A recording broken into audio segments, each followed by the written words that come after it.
TDP అభ్యర్థి Yarapathineni Srinivasarao nomination దాఖలు చేశారు. పిడుగురాళ్ల పట్టణంలో నామినేషన్ కు ముందు 50,000 మందితో భారీ ర్యాలీ చేపట్టారు. వైసీపీ రాజారెడ్డి రాజ్యాంగాన్ని అమలు చేయాలని చూస్తుందని మండిపడ్డారు. 2019లో వైసీపీ దొంగల హామీలతో అధికారంలోకి వచ్చిందని విమర్శించారు ఎర్రపతినేని.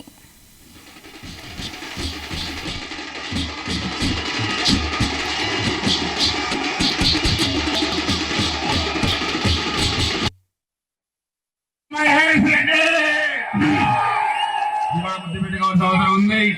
అందుకే నేను మీ అందరికి చెప్పేది, నేను గాని జంగా కృష్ణమూర్తి గారు గాని జనసేన బీజేపీ నాయకులు ఈ వేదిక మీద ఉన్న పెద్దలందరూ మీ అందరి ఆశీస్సుతోని ఈ నియోజకవర్గాన్ని అభివృద్ధి చేస్తాం. ఈ నియోజకవర్గాల్లో బడుగులు బలహీన వర్గాలకి పెద్దపీట వేస్తాం.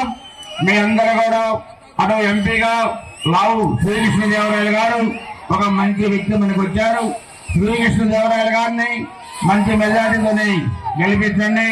ఇక్కడ మీ అందరి ఆశీస్సుతోని మీ అందరి మద్దతుతోని నేను 7వసారి ఈరోజు నామినేషన్ వేశాను.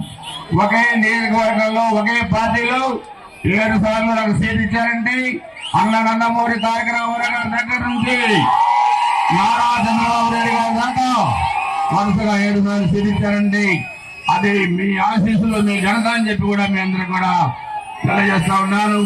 అందుకే ఈ 20 రోజులు మీరందరూ కూడా 3 పార్టీల కూటమి గట్టిగా పనిచేయండి. వాళ్ళ దురాగతాలు చెప్పండి.